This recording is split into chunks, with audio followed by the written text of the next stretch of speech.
Surat An-Nisa 102. Wa idza kunta fihim fa aqamta lahumus shalah. Ketika kau berada di tengah mereka, kau laksanakan salat. Ayat ini ditujukan kepada Nabi Muhammad SAW ketika beliau menjadi imam waktu saat perang. Ini menjadi dalil mazhab Hambali mengapa salat itu berjamaah wajib. Karena saat perang saja Nabi jadi imam salat berjamaah, disebut dengan salat khauf. Jadi salat khauf itu imam di depan, kemudian barisan pertama salat, barisan kedua menjaga di belakang.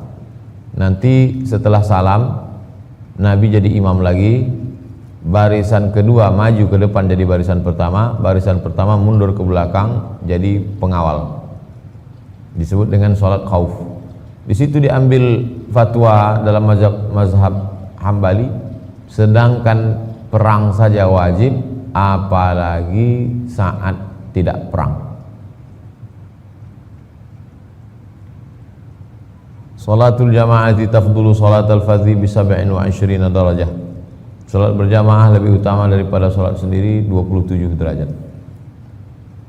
Kemudian ada pula Nabi mengatakan salat 2 orang lebih utama dari 1 orang, salat 3 orang lebih utama dari 2 orang, salat 4 orang lebih utama dari 3 orang. Makin banyak makin afdal. Itu mengapa salat di Masjidil Haram lebih utama? Karena salat yang paling teramai di dunia Masjidil Haram. Sehari menjelang wukuf, salat di Masjidil Haram itu 4,7 juta orang. Itu maka padatnya luar biasa.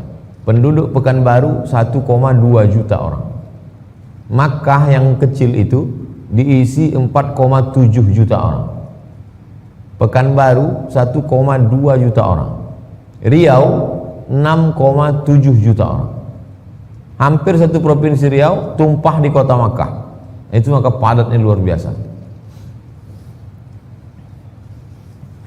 Halaman 6. Apa kata Nabi SAW?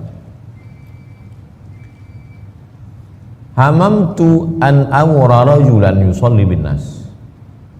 Aku perintahkan seorang jadi imam. Summa ukhalifa ila rijalin yatakhallafuna anha.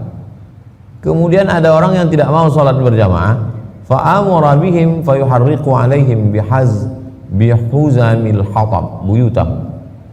Kuperintahkan anak-anak muda mengambil kayu, membakar rumah orang yang tidak salat berjamaah. Ada ancaman di dalam. Menurut ilmu usul fikih, kalau ada ancaman berarti maknanya wajib. Itu kaidah fikih. Kalau di dalam hadis ayat ada ancaman, itu menunjukkan wajib. Inilah dalil mazhab Hambali mengatakan salat berjamaah itu wajib. Halaman 6, hadis baris paling bawah. Layan tahiyanna. Mereka yang salat sendirian itu jangan ulang lagi. Kalau mereka tetap salat sendirian, la uharriqanna buyutahum. Kubakar rumah mereka, kata Nabi. Kalau mereka tetap salat sendirian, kubakar rumah mereka. Ancaman yang keras. Walaupun Nabi tak pernah membakar rumah orang, tapi di situ terkandung makna wajib menurut mazhab Hambali. Halaman 7. Apa saja keutamaan salat berjamaah? 1. Berlipat ganda. Kan cuma 27 Pak Ustaz. Ngitungnya jangan 1.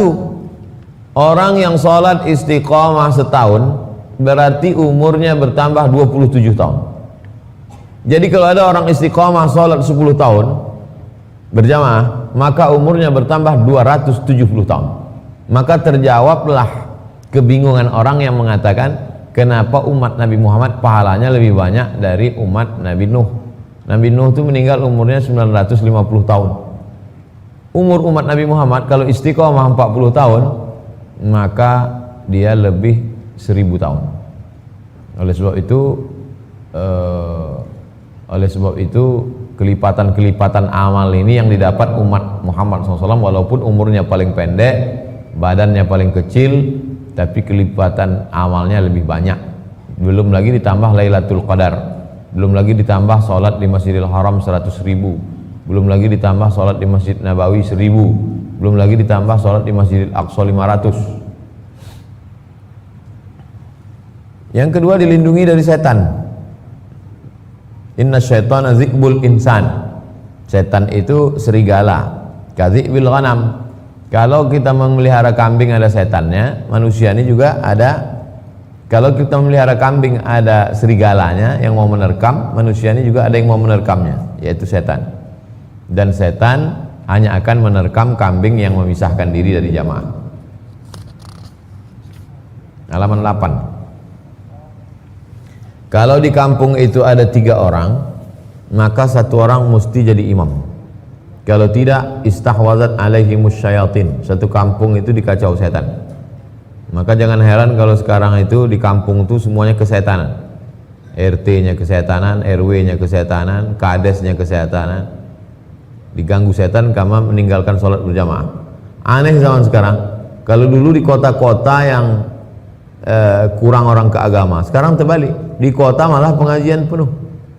Tadi subuh kami pengajian di Masjid Raya Senapelan penuh, malah di kampung-kampung sholat subuh kosong masjid surau. Jadi terjadi, dulu di kampung orang taat beragama, sekarang di kota malah full pengajian. Masjid Ar-Rahman itu pengajiannya sampai 6, subuh, duha, zuhur, asar, maghrib, isya. Kalau Ramadan 7, tambah kajian i'tikaf malam. Malah di kampung-kampung tak ada pengajian. Nah, ini udah mau kiamat dunia. Selanjutnya halaman 8, mendapatkan cinta Allah Subhanahu wa taala. Wa ma kasura fa huwa ahabbu ila Allah. Makin ramai jamaah itu makin dicintai Allah. Makin penuh masjid itu makin dicintai Allah. 9, jauhkan dari azab dan dijauhkan dari sifat munafik. Itu makanya berlomba-lomba orang ketika umrah mau sholat arba'in 40 kali takbiratul ihram tak tinggal, diselamatkan Allah dari sifat munafik. 9, di halaman 9, dilindungi Allah Subhanahu wa taala sepanjang hari. Jadi kalau mau dilindungi Allah dari pagi sampai petang sampai malam, sholat subuh berjamaah. Man sholat subha fi jama'atin fa huwa fi zimmatillah. Siapa yang sholat subuh berjamaah, dia dalam tanggungan Allah, dilindungi Allah. Mendapat pahala macam haji dan umrah. Nah, itu kami lakukan tadi di Masjid Raya Pasar Bawah, Masjid Raya Senaplan. Salat subuh berjamaah, duduk berzikir mengingat Allah sampai terbit matahari, salat sunat isyraq 2 rakaat. Mendapatkan pahala qiyamul lail. Siapa yang salat isya berjamaah, maka dia dapat tahajud setengah malam. Siapa yang salat subuh berjamaah, dapat tahajud sepanjang malam. Halaman 11, orang sholat berjamaah itu berkumpul sama malaikat. Ghairil maghdubi alaihim waladdallin. Waktu itu semua malaikat yang hadir ikut di situ mengucapkan amin. Serentak amin dia dengan jamaah. Serentak amin dia dengan malaikat. 11, dikagumi Allah, dibanggakan Allah Ta'ala kepada para malaikat. Halaman 12, didoakan malaikat. Orang yang berada di masjid sholat berjamaah dalam keadaan berwudu, malaikat mendoakan dia, Allahumma fir lahu, Allahumma arhamhu, Allahumma fir lahu, Allahumma arhamhu, Allahumma fir lahu, Allahumma arhamhu. Selama 2, selama wudunya belum batal dan selama dia tidak keluar masjid. Keluar dia dari masjid, berhenti doa malaikat. Batal wudunya, berhenti doa malaikat. Mendapatkan keutamaan shaf yang pertama. Halaman 13, mendapatkan ampunan Allah Subhanahu wa taala. Ghufira lahu ma taqaddama min dzambih ghairil maghdubi alaihim waladdallin. Maka jamaah mengucap amin. Siapa yang tepat aminnya dengan amin malaikat, ghufira lahu ma taqaddama min dzambih, diampunkan dosa-dosanya. Mendapatkan keutamaan-keutamaan. Seandainya mereka tahu keutamaan sholat isya berjamaah, sholat subuh berjamaah, la atawan, mereka akan datang walaupun merangkak mereka akan datang.